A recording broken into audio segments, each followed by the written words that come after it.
തെരഞ്ഞെടുപ്പിൽ ബി.ജെ.പിയും സ്ഥാനാർത്ഥി ലിസ്റ്റ് പൂർണ്ണമാക്കിയതോടുകൂടി സ്വാഭാവികമായിട്ടും വോട്ട് വഴി തെളിഞ്ഞു എന്നുള്ളൊരു ഉത്തരല്ലേ നമുക്ക് തരാൻ സാധിക്കുകയുള്ളൂ.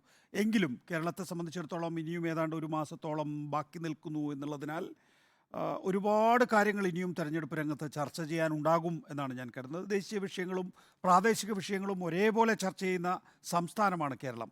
നമ്മളെ സംബന്ധിച്ചിടത്തോളം സാധാരണഗതിയിൽ നമ്മുടെയൊക്കെ പൊതുയോഗം കേൾക്കാൻ പോയിട്ടുണ്ടോ എപ്പോഴെങ്കിലും? ആ, അവിടെ പ്രസംഗിച്ചിട്ടുണ്ട്. പ്രാദേശിക പ്രസംഗിച്ചിട്ടൊക്കെ ഉണ്ടല്ലേ? ഉം. ഓക്കെ. പ്രാദേശികവും സംസ്ഥാന വിഷയങ്ങളും ദേശീയ വിഷയങ്ങളും അന്തർദേശീയ വിഷയങ്ങളും ഒക്കെയാണ്. അല്ലെങ്കിൽ നേരെ തിരിച്ചാണ്. അന്തർദേശീയ വിഷയത്തിൽ തുടങ്ങി ദേശീയ വിഷയത്തിലെത്തി പ്രാദേശിക വിഷയത്തിലേക്ക് വരുന്നതും പിന്നെ അതിലും താഴെയുള്ള മൈക്രോ പ്രാദേശിക വിഷയത്തിലാണ് എത്തിച്ചേരുക. അപ്പോഴാണ് പ്രസംഗം അവസാനിക്കുക എന്ന് പറയുന്ന പോലെ തന്നെയാണ് കേരളത്തിലെ തെരഞ്ഞെടുപ്പ് രംഗം എന്ന് പറയുന്നത്. എല്ലാ വിഷയങ്ങളും കേരളത്തിൽ ചർച്ച ചെയ്യും. ഇപ്പോൾ ഗസ അടക്കമുള്ളതും ഈ തെരഞ്ഞെടുപ്പിൽ വിഷയമാണ്. അതിൽ എന്ത് സമീപനമാണ് സ്വീകരിച്ചത്? ഇപ്പോൾ തിരുവനന്തപുരം ലോക്സഭാ തെരഞ്ഞെടുപ്പിൽ ശശി തരൂർ ഇപ്പോഴും പറയുന്നത് എന്താണ്? ഗസയുടെ വിഷയത്തിൽ എനിക്ക് നിലപാട് മാറ്റമില്ല എന്നാണ്. എന്ന് വെച്ചാൽ അവിടെ വേറൊരു വോട്ട് ബാങ്ക് അദ്ദേഹം കാണുന്നുണ്ട് എന്നുള്ള ഞാൻ പറഞ്ഞു വന്നത് അത്രയേ ഉള്ളൂ എന്നുള്ളത്. ഏറ്റവും ഒടുവിൽ ബി.ജെ.പി ആണ് അതിൻ്റെ സ്ഥാനാർത്ഥി നിർണ്ണയം പൂർത്തിയാക്കിയിട്ടുള്ളത്. ബി.ജെ.പി ഒരു പുതിയ നിരയെ ഇപ്പോൾ സ്ഥാനാർത്ഥിത്വത്തിലേക്ക് കൊണ്ടുവന്നിരിക്കുന്നു. സുരേഷ് ഗോപി ഈ തെരഞ്ഞെടുപ്പിൽ മാത്രമല്ല, ഈ അടുത്ത തെരഞ്ഞെടുപ്പുകളിൽ സുരേഷ് ഗോപി, കെ.എസ്. രാധാകൃഷ്ണൻ, ജി കൃഷ്ണകുമാർ, രാജീവ് ചന്ദ്രശേഖർ, അങ്ങനെ പുതിയൊരു നിര. അതേസമയം തന്നെ പി.കെ. കൃഷ്ണദാസിനെ പോലുള്ള, ഒ രാജഗോപാലിനെ പോലുള്ള, കുമ്മനം രാജശേഖരനെ പോലുള്ള ആളുകളെ തൽക്കാലത്തേക്ക് മാറ്റി, എൻ രാധാകൃഷ്ണനെ പോലുള്ള ആളുകളെ മാറ്റി നിർത്തുകയും ചെയ്തിരിക്കുന്നു എന്നുള്ളതാണ്. നമ്മൾ ഓരോ തവണയും ബി.ജെ.പിയുടെ പുതിയ സ്ഥാനാർത്ഥികളെ കാണുമ്പോൾ വളരെ കളർഫുള്ളായിട്ടുള്ളൊരു സ്ഥാനാർത്ഥി ലിസ്റ്റാണല്ലോ എന്ന് തോന്നുവാണെങ്കിലും, പക്ഷേ ഏറ്റവും പ്രധാനപ്പെട്ട ബി.ജെ.പിയുടെ വോട്ട് കാച്ചേഴ്സ് ആരൊക്കെയാണ്? ഒ രാജഗോപാൽ, കുമ്മനം രാജശേഖരൻ, നമ്മൾ ഇതുവരെ കണ്ടിട്ടുള്ളതിൽ വെച്ച് ഇവരൊക്കെ ആയിരുന്നു ബി.ജെ.പിക്ക് വേണ്ടി ഏറ്റവും കൂടുതൽ ഒരു പരിധിവരെ തെരഞ്ഞെടുപ്പിനെ മുന്നോട്ട് കൊണ്ടുപോയിട്ടുള്ളത്. പി.കെ. കൃഷ്ണദാസൊക്കെ ആയിരുന്നു സംഘടന രംഗത്ത് പ്രവർത്തിക്കുന്ന ഘട്ടത്തിൽ. ഇപ്പോൾ പി.കെ. കൃഷ്ണദാസിനെ കുറിച്ചൊന്നും ഒരു ചോദ്യം പോലും ഇല്ല എന്നുള്ളൊരു പ്രശ്നമുണ്ട്. ഏതായാലും ബി.ജെ.പിയെ സംബന്ധിച്ചിടത്തോളം ഞാൻ നേരത്തെ കണക്കൊന്ന് നോക്കുകയായിരുന്നു. 2024 14.88 അല്ലേ? NDA 15.64 എന്നുള്ളതാണ്. ഈ വോട്ട് ശതമാനം വർദ്ധിപ്പിക്കാൻ കഴിയുമോ എന്നുള്ളതാണ് ബി.ജെ.പിയെ സംബന്ധിച്ചിടത്തോളം കേരളത്തിലെ ഏറ്റവും വലിയ വെല്ലുവിളി എന്ന് ഞാൻ വിശ്വസിക്കുന്നു. കാരണം നിയമസഭാ തെരഞ്ഞെടുപ്പിൽ വളരെ താഴേക്ക് പോയിരുന്നു ബി.ജെ.പിയുടെ വോട്ട് ശതമാനം. 2014 ലോക്സഭാ തെരഞ്ഞെടുപ്പുമായി താരതമ്യം ചെയ്യുമ്പോൾ 4% വോട്ട് ശതമാനമാണ് 2019 വർദ്ധിച്ചിരിക്കുന്നത് എന്നുള്ളതാണ്. നോക്കൂ, അതിനകത്തുള്ള കാര്യം എന്ന് വെച്ചാൽ ഈ വോട്ട് ശതമാനം വർദ്ധിപ്പിക്കേണ്ടത് ബി.ജെ.പിയുടെ ദേശീയ തലത്തിലെ ആവശ്യമാണ്. ബി.ജെ.പി അബ് കി ബാർ 400 പാർ എന്ന ലക്ഷ്യം മാത്രമല്ല മുൻനിർത്തുന്നത്. ബി.ജെ.പിയെ സംബന്ധിച്ചിടത്തോളം ഒരു വലിയ വിഭാഗം ജനങ്ങളുടെ വോട്ട് നേടി ഒരു കോൺഗ്രസിന് ശേഷമുള്ള പാൻ ഇന്ത്യൻ പാർട്ടിയായിട്ട് ബി.ജെ.പിക്ക് മാറേണ്ടതുണ്ട്. അതിന് പ്രധാനപ്പെട്ട ഒരു സംസ്ഥാനമാണ് കേരളം. കാരണം എന്ന് വെച്ചാൽ നോക്കൂ, നമ്മൾ കഴിഞ്ഞ ദിവസങ്ങളിലൊക്കെ ചർച്ച ചെയ്തതുപോലെ തന്നെ വടക്കേ ഇന്ത്യൻ സംസ്ഥാനങ്ങളിലൊക്കെ ബി.ജെ.പിക്ക് ലഭിക്കാവുന്ന കൂടുതൽ വോട്ടുകൾ കിട്ടിക്കഴിഞ്ഞു. പടിഞ്ഞാറേ ഇന്ത്യയിൽ നിന്നും കൂടുതൽ വോട്ടുകൾ കിട്ടിക്കഴിഞ്ഞിരിക്കുന്നു. ഇനി തെക്കേ ഇന്ത്യയും കിഴക്കേ ഇന്ത്യയാണ്.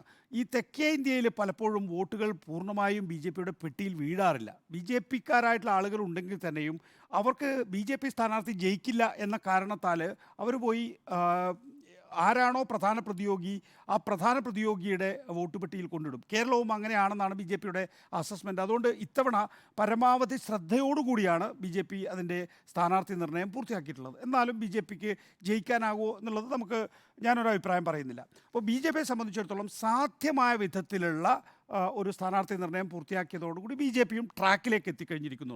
LDFും UDFും നേരത്തെ ട്രാക്കിൽ എത്തിക്കഴിഞ്ഞിരിക്കുന്നു. LDFിനെ സംബന്ധിച്ചിടത്തോളം LDF ആദ്യം സ്ഥാനാർത്ഥികളെ നിർണ്ണയിച്ചിട്ടുള്ള, ഇന്ത്യയിൽ തന്നെ ഏറ്റവും ആദ്യം മുഴുവൻ സ്ഥാനാർത്ഥികളെയും നിർണ്ണയിച്ചിട്ടുള്ള മുന്നണി എന്ന് പറയുന്നത് കേരളത്തിലെ ഇടതുപക്ഷ ജനാധിപത്യ മുന്നണിയാണ്. അതിൻ്റെ ഒരു മുന്നേറ്റം ആദ്യഘട്ടത്തിൽ തന്നെ ഉണ്ടായിരുന്നു. അതിൻ്റെ മുന്നേറ്റം ഉണ്ടായിരുന്നോ എന്ന് ചോദിച്ചു കഴിഞ്ഞാൽ UDFിനെ സംബന്ധിച്ചിടത്തോളം ഏതാണ്ട് നമുക്ക് സ്ഥാനാർത്ഥികളെ അറിയാമായിരുന്നു. കാരണം സിറ്റിംഗ് MPമാർക്കൊക്കെ തന്നെയും സീറ്റ് കൊടുക്കുമെന്നുള്ള പറഞ്ഞുകൊണ്ട് നോക്കൂ. പക്ഷേ കേരളത്തിലെ LDFിനെ സംബന്ധിച്ചിടത്തോളം അങ്ങനെ സ്ഥാനാർത്ഥി നിർണ്ണയം നടത്തുകയും വലിയ നിലയിൽ പ്രചരണം മുന്നോട്ട് കൊണ്ടുപോവുകയും ഒക്കെ ചെയ്തിരുന്നു. സാധാരണ അതിൽ തെരഞ്ഞെടുപ്പിൻ്റെ ഘട്ടത്തിൽ ഈ തെരഞ്ഞെടുപ്പ് പ്രവർത്തനം മാത്രമാണ് നടത്തുകയെങ്കിൽ ഇവിടെ ഇടതുപക്ഷ ജനാധിപത്യ മുന്നണി, പ്രത്യേകിച്ച് CPM, ഈ CAക്കെതിരെ വലിയ രീതിയിൽ വലിയ കൺവെൻഷനുകൾ നടത്തുന്നുണ്ട്, വലിയ റാലികൾ നടത്തുന്നുണ്ട്. പിണറായി വിജയൻ എന്ന് പറയുന്ന അവരുടെ ഏറ്റവും വലിയ താരപ്രചാരകൻ തന്നെയാണ് ആ പറയുന്ന റാലിയിൽ പങ്കെടുക്കുന്നത്. ഓരോ പ്രസംഗങ്ങളും വ്യത്യസ്തമാണ്. ആ റാലിയിൽ നമ്മൾ കണ്ടത്, നമ്മൾ കാഞ്ഞങ്ങാട് കണ്ടതല്ല കോഴിക്കോട് കാണുന്നത്, കോഴിക്കോട് കണ്ടതല്ല മലപ്പുറത്ത് കാണുന്നത്, മലപ്പുറത്ത് കണ്ടതല്ല കണ്ണൂർ കാണുന്നത്.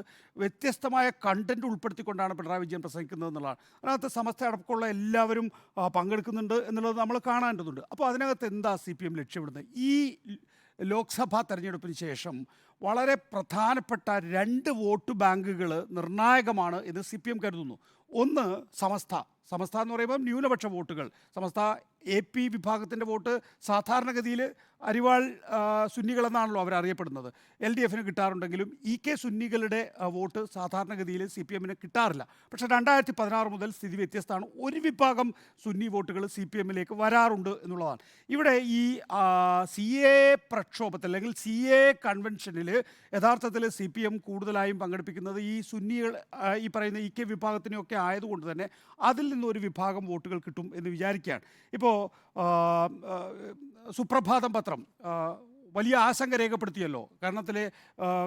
കേരളത്തിലെ കോൺഗ്രസിൽ നിന്ന് ഒറ്റ രാത്രി കൊണ്ട് മറുകണ്ഠം ചാടുന്നു എന്നുള്ളത് മുഖപ്രസംഗം എഴുതിയിട്ട് സുപ്രഭാതം ആശങ്ക പ്രകടിപ്പിച്ച കാര്യമാണ്. അപ്പോൾ അതിനെയൊക്കെ തന്നെയും വോട്ടാക്കി മാറ്റുക എന്ന ലക്ഷ്യത്തോടു കൂടിയാണ് യഥാർത്ഥത്തിൽ ഇപ്പോൾ CPM മുന്നോട്ട് പോകുന്നത്.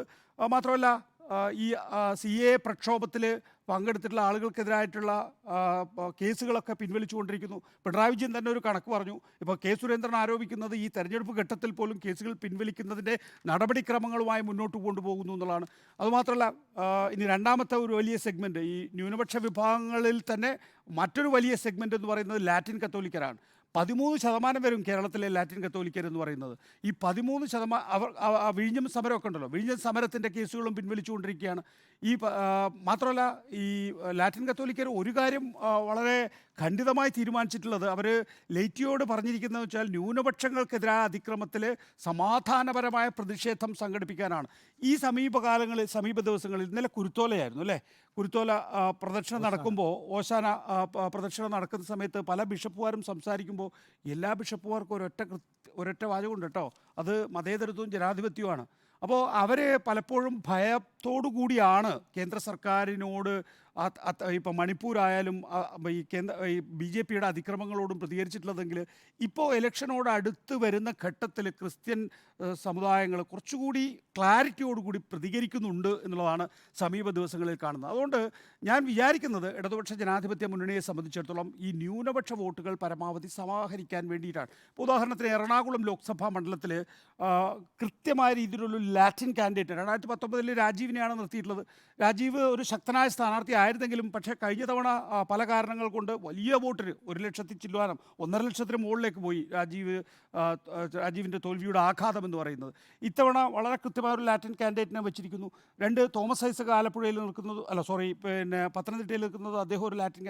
അപ്പോൾ ഒരു സംസ്ഥാന മന്ത്രിസഭയിൽ ഒരു ലാറ്റിൻ ഇല്ല എന്നുള്ളതിനെ മറികടക്കുന്നതിന് വേണ്ടി ഒന്നിലധികം ലാറ്റിൻ സ്ഥാനാർത്ഥികളെ നിർത്താൻ വേണ്ടി കൃത്യമായ രീതിയിൽ, മാത്രമല്ല മുസ്ലിം സ്ഥാനാർത്ഥികൾ 5ആയി വരുന്നു എന്ന് പറയുമ്പോൾ കൃത്യമായ ന്യൂനപക്ഷ വോട്ടുകളിലേക്ക് യഥാർത്ഥത്തിൽ LDF കേന്ദ്രീകരിക്കുന്നു എന്ന് മാത്രമല്ല, അതാണ് ഒരു മാറ്റമുണ്ടാക്കാൻ കഴിയുക എന്ന് LDF വിശ്വസിക്കുന്നു. UDFനെ സംബന്ധിച്ചിടത്തോളം സ്വാഭാവികമായിട്ടും രാഹുൽ ഗാന്ധിയുടെ നമുക്ക് 2 കാര്യങ്ങൾ വളരെ പ്രധാനപ്പെട്ടതാണ്. ഇന്ത്യയിൽ 543 മണ്ഡലങ്ങളിൽ തെരഞ്ഞെടുപ്പ് നടക്കുന്നുണ്ട്. AICCയുടെ ഏറ്റവും പ്രമുഖരായ 2 പേര് മത്സരിക്കുന്നത് നമ്മുടെ ഈ കൊച്ചു കേരളത്തിലാണ്. ഒന്ന് വയനാട്ടിലെ രാഹുൽ ഗാന്ധി, 2 സംഘടനാ ജനറൽ സെക്രട്ടറി KC വേണുഗോപാൽ മത്സരിക്കുന്നത് ആലപ്പുഴ ലോക്സഭാ മണ്ഡലത്തിൽ. അപ്പോൾ അതിൻ്റെ ഒരു പ്രധാനപ്പെട്ട, കഴിഞ്ഞ ലോക്സഭാ തെരഞ്ഞെടുപ്പിൽ ഏറ്റവും കൂടുതൽ സീറ്റ് കിട്ടിയിട്ടുള്ളത് കേരളത്തിൽ നിന്നാണ്. ഈ കൊച്ചു കേരളത്തിൽ നിന്നാണ് ഏറ്റവും കൂടുതൽ സീറ്റുകൾ കോൺഗ്രസ്സിന് അഖിലേന്ത്യാ തലത്തിൽ തന്നെ നൽകിയിരിക്കുന്നത്. 52 സീറ്റുകൾ കിട്ടുമ്പോൾ കോൺഗ്രസ്സിന് ഇവിടെ നിന്ന് പരമാവധി സീറ്റുകൾ ജയിപ്പിക്കാൻ കഴിയും എന്നുള്ള പ്രതീക്ഷയാണ് ഇത്തവണയുള്ളത്. ഒരുപക്ഷേ കേരളത്തിൽ നിന്ന് 20 സീറ്റുകളും എന്നുള്ള പ്രതീക്ഷയോടുകൂടിയാണ് കോൺഗ്രസ് മുന്നോട്ട് പോകുന്നത്. ഒരു അണ്ടർ കറൻറ്റ് ഉണ്ട് എങ്കിൽ UDF വിശ്വസിക്കുന്നത് അതാണ്. നമുക്കിപ്പോൾ നോക്കുമ്പോൾ പല ലോക്സഭാ മണ്ഡലങ്ങളും പ്രവചനാതീതമാണ് എന്ന് തോന്നും. പക്ഷേ തെരഞ്ഞെടുപ്പിൽ എപ്പോഴും അതിൻ്റെ വിധി നിർണ്ണയിക്കാറുള്ളത്, കേരളം പോലുള്ള സംസ്ഥാനങ്ങൾ വിധി നിർണ്ണയിക്കാറുള്ളത് അടിയൊഴുക്കുകളാണ്. ഈ അടിയൊഴുക്കുണ്ട് എങ്കിൽ UDF വിശ്വസിക്കുന്നത് 20 ലോക്സഭാ മണ്ഡലങ്ങളും കിട്ടുമെന്നുള്ളതാണ്. നമുക്ക് 20 ലോക്സഭാ മണ്ഡലങ്ങൾ കിട്ടുന്ന ഒരു അണ്ടർ കറൻറ്റ് ഇല്ല എന്ന് വിചാരിച്ചോളൂ, അങ്ങനെ ഒരു അടിയൊഴുക്ക് ഇല്ല എന്ന് വിചാരിച്ചോളൂ. അങ്ങനെയാണെങ്കിൽ നാമാവശേഷമായി പോകും UDFനെ സംബന്ധിച്ചിടത്തോളം. കാരണം ഒരു 10-12 സീറ്റ് മാത്രമേ UDFന് കിട്ടുന്നുള്ളൂ എങ്കിൽ അത് തന്നെ ഒരു അപ്രമാദിത്താണ്. LDFുമായി തട്ടിച്ചു നോക്കുമ്പോൾ ഒരു അപ്രമാദിത്താണ്. 12 സീറ്റേ കിട്ടുന്നുള്ളൂ ഉള്ളൂ എന്ന് വിചാരിക്കുക. അങ്ങനെയാണെങ്കിൽ പിന്നെ 2026 നിയമസഭാ തെരഞ്ഞെടുപ്പിൽ മത്സരിക്കാനുള്ള കോൺഫിഡൻസ് പോലും UDF-നെ സംബന്ധിച്ചിടത്തോളം. അതുകൊണ്ട് അടിയൊഴുക്കിലാണ് യഥാർത്ഥത്തിൽ UDF വിശ്വസിക്കുന്നതെന്നാണ് എനിക്ക് പ്രാഥമികമായിട്ട് ഈ 3 മുന്നണികളെക്കുറിച്ച് വിലയിരുത്താനുള്ളത്.